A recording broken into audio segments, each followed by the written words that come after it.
Mbote na biso banso lelo na linaka na biso na bozinjo tozali na esengo ya koyamba mokambi to pe DG ya Direction Générale de la Dette Publique DG Laurent Batumona azali awa États-Unis toko tuna ye mwa mituna mbote ndeko Laurent Batumona. Mbote ndeko journaliste mwana mboka edi sango na tombelo mokolo malamu mpona présence na ngai na kati ya Washington na mboka États-Unis d'Amérique. Merci na interoza nango mpona tosala masolo etali misolo ya mboka epo etali politique ya mboka. Merci beaucoup. Tomoni yo toyokisa ngoza na États-Unis yango tobengi yo toyebisa biso ozi kosala nini awa na États-Unis. Merci ndeko journaliste mbula na mbula Fonds monétaire international isanga ya bangango etali misolo ya mboka mokili mobimba bazana isanga na mois de mai ya mbula na mbula nde ministre ya finance mwana mboka Nicolas Kazadi na ministre d'État au budget Boji batambolaki awa na mboka Amérique mpona masolo etali ndenge nini bakosunga mboka oyo etali finance publique misolo mpona 2023 mpona kopréparer nde année prochaine. Voilà pourquoi bango batambolaki biso na batechnicien nsima na bango nde tozali na kati ya masolo po toyeba bango badeside nini biso comme tozali baopérationnel batechnicien tokosala nini so tozongi na mboka. Wana nde ntina ya kotambola na ngai awa na mboka ya Washington yango wana. Sima na kozala na assemblée annuelle ya Fonds monétaire international tokoloba ke Congo ezwi nini? Ndeko edi kobanda 2020 Fonds monétaire international azongi na mboka Congo. Tala kala bakimaki disons relation lisusu te mais na ntango président Félix azwi bokonzi nde asala badémarche nyonso mpona lelo boyokani ezala kitoko entre Fonds monétaire international, entre Banque mondiale, entre Banque africaine de développement na gouvernement ya biso. Masolo nde etamboli kitoko la liboso année passée mokoloto oyo gouvernement esignaki na Fonds monétaire bapesi biso 1,350 milliard de dollars po etambusa économie ya mboka na biso. Ndambo nango soit 650 millions nde bakotia na oyo etali développement ya baterritoire bachef-lieu basecteur ya 145 territoire ya mboka na biso oyo etikali nde bakotia mpona réserve d'échange. Boyebi ke baimportation ezalaka soutenu na mboka bambongo ya bapaya surtout dollar américain na euro. Voilà pourquoi la moitié soit 650 millions ekozala efandi na kati ya banque centrale po esunga baimportation etali ezala pétrole oyo etali mpiodi oyo etali loso oyo etali mungwa po ezangaka te na mboka démocratique edi Congo. Nsima ya mibale nde bapesaki promesse kobanda octobre année passée ke 2022 bakobakisa 500 millions de dollars po esalisa likambo etali bandeko oyo bana problème sociaux lokola baretraité lokola kotonga bandako lokola kotonga banzela kotia bamai kobongisa makambo etali lotiliki. Voilà nde mosolo na mosala kosala nde yango wana tuka litomba kitoko oyo nde tozwi na masolo oyo tosala masiko nde yango wana. Kasi soki tolandi malamu ezali wana balobaki yango depuis mbula eleki mobu moleki kasi na ne bouti na masolo babakisi nini sikoyo ntango bouti na awa na Washington? Masolo sikoyo batobakisa 500 millions de dollars américains nde nauti kolobaki misolo wana ekosalisa ebongisa social ya bana Congo. Social etali neti kofuta basalaire ya baretraité. Bomoni bandeko ebele bakende retraite ezala fonction publique ezala na baentreprise ya l'État lokola baposte lokola bajekamine lokola babanke bancien agent NBK bango nde bana posa misolo wana po retraite etambola malamu. Voilà pourquoi ezali programme ya gouvernement kosala au ministre ya finance ministre budget bazongi bakoyebisa gouvernement tala misolo tozwi yango tokosala yango nini mais Banque mondiale, Fonds monétaire, une bonne partie du soleil est social et Banamboka Congo. Voilà, il tombe tout le siko yango wana. Ndeko le grand tumona obeli assemblée annuelle to pe likita ya mobu na mobu ya Fonds monétaire international kasi oza kobakisa na niveau ya DGDP oyo kambaka misala bosalaka. Ya mibale oyo etali direction générale ya dette publique, l'État soki akoti banyongo ya minene biso nde DGDP tosalaka gestion ya misala ya mbongo wana nde na kati ya balivre soit na mikanda ya DGDP oyo etali niongo ya l'État aza na banyongo ebele oyo etali baentrepreneur local elakisi bacommerçant elakisi baminganga elakisi baavocat elakisi badiplomate elakisi bafonctionnaire elakisi bato balongi baprocès vis-à-vis ya gouvernement bango nde bazali leta aza na banyongo yango ebele tona nyongo à peu près ya 2 milliards et demi ekosenga lelo leta afuta banyongo wana nde tobengaka dette intérieure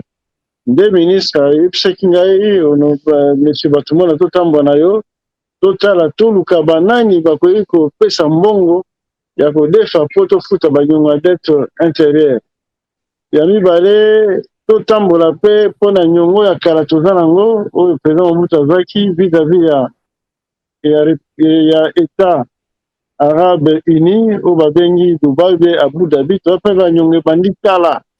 tofuta te tonegocie balongola ndambu balongola baintérêt ou bien balongola nyonso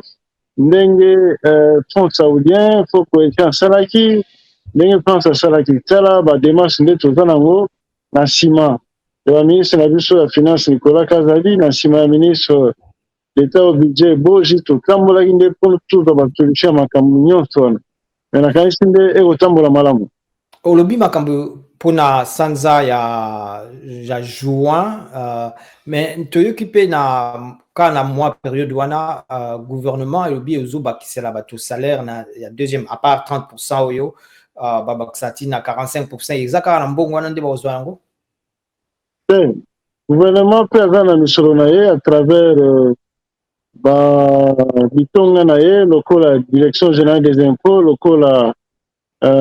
directeur général ya douane lokola directeur général ya recette administrative na mbongo bango nde misolo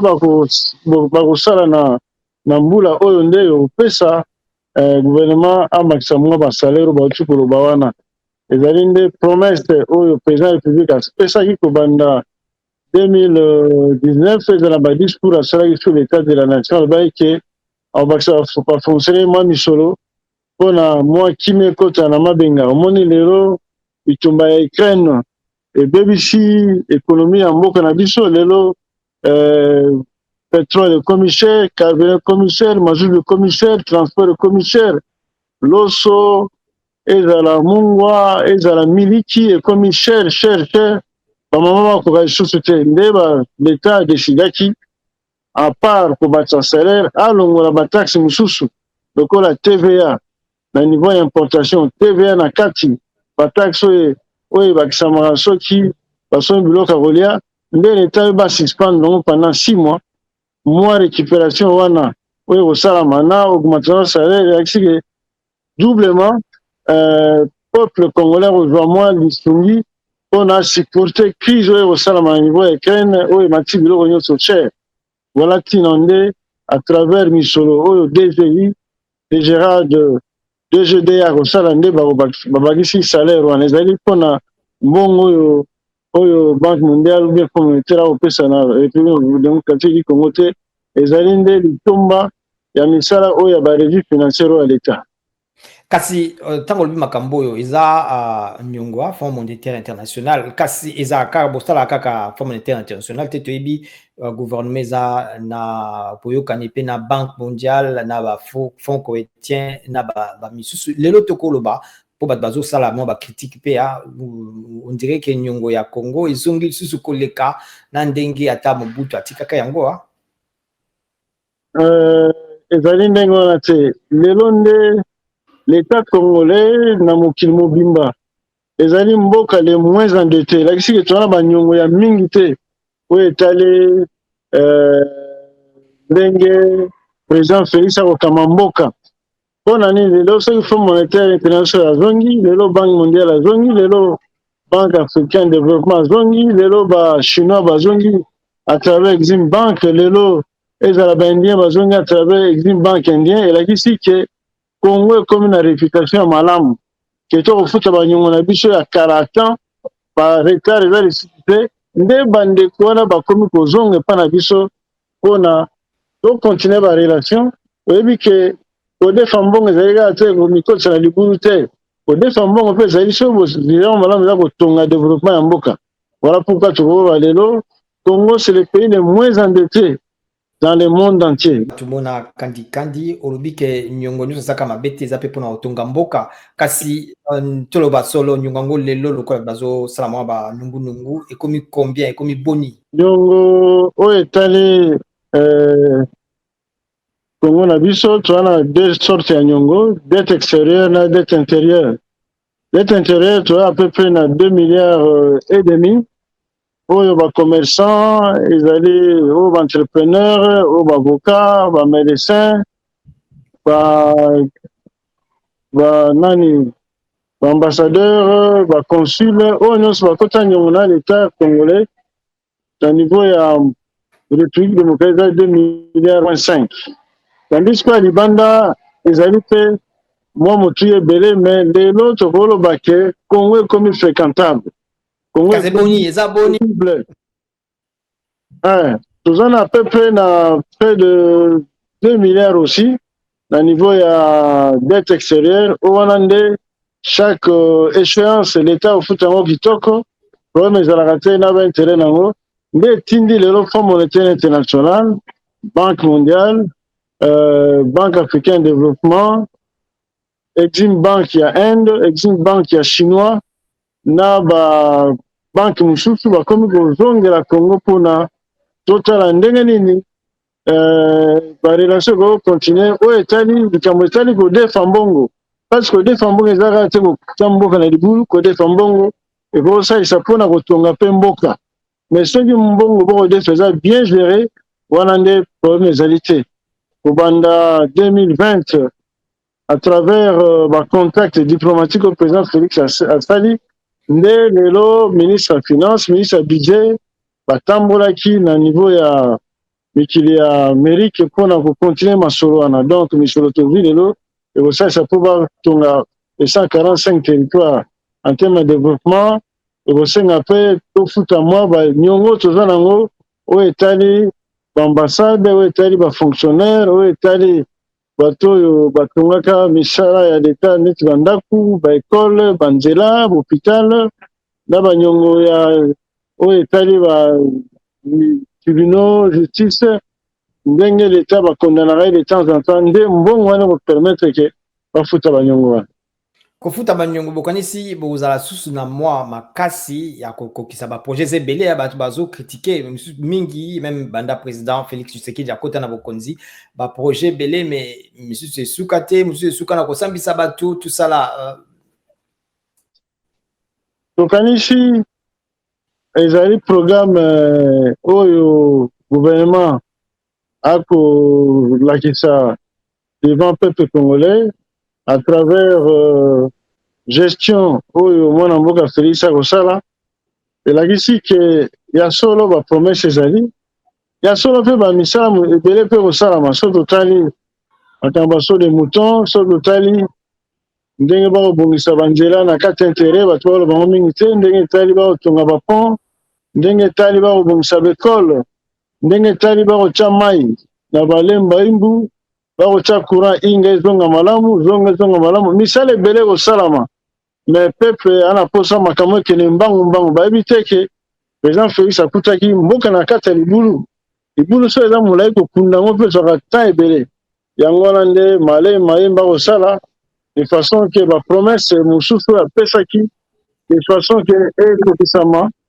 voilà pourquoi tokoloba ke ya solo président Félix akosala mosala mais mboka ezalaki na pasi mingi libulu yaki molai akobunda de façon ke libulu wana ediminue na niveau ya ya molai na yango. Olobi makambo yango penza bato bazozela balobi etikali peut-être 2 ans au moins hein, pour moins de 2 ans kutu pour mandat ici là mais bazomona eloko te ba projet eleki ebele. Ya solo bosenga ya population ezali mingi bosenga tala nini salaire oyo bato basengaki kobanda kala, mais il a fallu totala mwa sécurité financière bana kokota mpo bana kofuta augmentation ya salaire. Même oyo etali banzela na niveau ya ville ya Kinshasa, oyo etali nzela na niveau ya Bakasai, na niveau ya Katanga, na niveau ya Kolwezi, oyo etali kotonga hôpital, kotonga bakelasi, oyo etali kotya mai, kotya courant, mais misala kosalama tokoloba ke soki lelo libula ezalaki ya 50 mètres na 3 ans tokokomisa yango na 10 mètres te tokende malembe selon possibilité kopesama na niveau ya république. Mais toza na mposa bana mboka bakonzi kotya confiance na président Félix malembe ya promese oyo apesaki kokokisama. Mais biloko yango bozobengela bato lokola bainvestisseur à étranger baya kozwa ezali sikoyo bibembe na bisika mosusu na baba Congo na babandundu na baéquateur okende kuna bayebi soki ke ezalaki plantation ya evela to ezalaki plantation ya cacao to ya bapalmier oyeba kutu te kutu ezalaki ata bobenga bato baya kozwaka bibembe boye. Oyebi ke ndeko edi mabele ekufaka te ya solo bandako mosusu ebota matiti ebota zamba. Mais mundele ntango ayaka kosala mombongo ezalaka mpe zamba. Lelo soki akuti mwa bafondation etikala, akuti mwa bausine ndambo etikala, soki na posa ya kotya misolo, étant donné que main d'œuvre eza facile, étant donné que mai eza pembeni, étant donné que mbula ebeta mikolo nyonso, ana posa atya misolo na ye akorécupere investissement na ye. Yango wana nde tokosala inventaire nyonso, ministre ya finance mwana mboka Nicolas Kazadi akosine so nazongi bao de mission bainspecteur na bakotambola Congo mobimba. Totosala expérience na Congo central natinda émission moko na Kisantu ti na Mbanzangungu, mais na balivre na biso tozaka à peu près na 10-20 plantations. Ntango bakomi sur place bakuti à peu près 150-200 na bandako ezali mobimba, bapiscine ezali, baizine ezali ya café, baizine ya sire ezali, eza na posa kaka basala baentretien mpona baizine wana ezonga en place. Tokobenga baexpert bapesi motuya ya koteka yango, totie mpe na place commerciale na bafoto, tokozwa bafoto aérienne de façon ke ndeko mundele ezala portugais ezala belge ezala américain na posa ya misala bilanga aye kosala bilango nde bakende na Malaisie, bakende na Indonésie, bakoya mpe na Congo oyo main d'œuvre eza facile, mai pembeni ezali, ezaka mosala kobongisa banzela baroute de set agricole. Wana nde misala ya ekonomi na biso ekozonga to wana elikia ke tobanda inventaire wana bandeko bana posa batie misolo na bango, leta bapesa yango baavantage fiscaux de façon ke baizine ezonga bandeko bana chômage bazwa misala. Tala mokumba oyo président Félix apesi ngai yango wana nsima ya ministre Nicolas Kazadi oyo eta direction générale de la dette publique. Donc toza kaka na nyonga kofuta te, mais toza mpe na babiens ya réaliser oyo tongi to revaloriser mpo bainvestisseur bazonga na mboka baya kosala misala. Bongo assainir nde bolobi assainir climat ya bafere yango ekozala bato bapesa biloko na bango na leta bazwa kaka 60% lokolo lobi epi bafuta bango malembe bokanisi kopesa bamosusu confiance na bo bozobenga wana baya nsima susu bafuta bango kaka 60% mpe ndambo ewumela lokolo ewumelaki bo. Oyebi entre kozwa eloko ya moke na kozwa eloko te nakanisi ndeko nyonso akosepelaki wi confiance ezongi tozala oyo bapropose biso. Oyebi ke banyongo wana oyo président Félix akofuta eza banyongo ebandi kobanda 74 neti nyongo ya Abu Dhabi to okende konégocie ebandi na 77 efutamaki te. Donc lelo soki président Félix aza na souci ya kofuta banyongo ezala ya bandeko na biso bacompati congolais oyo baza na misala mombongo na Congo, ezala oyo bana libanda elakisi ke leta na posa ke lelo Congo et Bibansolo Kitoko. Au lieu de la tout le temps, Mboka Mabe, Mboka ya ceci, Mboka cela, mais moi, confiance, ils ont la bango. Pour dans la Congo, plus bas, moi, Misolo, pour on s'en a mis ça là-bas. Et dans la foutu, aux agues, n'a 100, va foutu 40, va foutu 60. Mais ça, comment il tombe, qui va foutre le côté. Voilà pourquoi,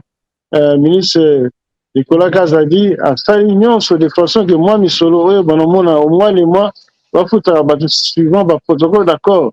Au DGDP alors encadré na ministre des Finances bato bafuta makanda mundambu ti soki nyongeza ya 2 ans bafutami 2 ans en tout cas soki béchéance est respecté et l'accès de confiance ezongi. Matondo mingi tuyambaki bongo DG ya DGDP, Direction Générale de la Dette Publique, Laurent Batumuna Kandi awa na États-Unis na Washington DC. Matondo mingi ndeko Laurent Batumuna. Batumuna Kandi Kandikam. Madame. Merci beaucoup. Merci beaucoup.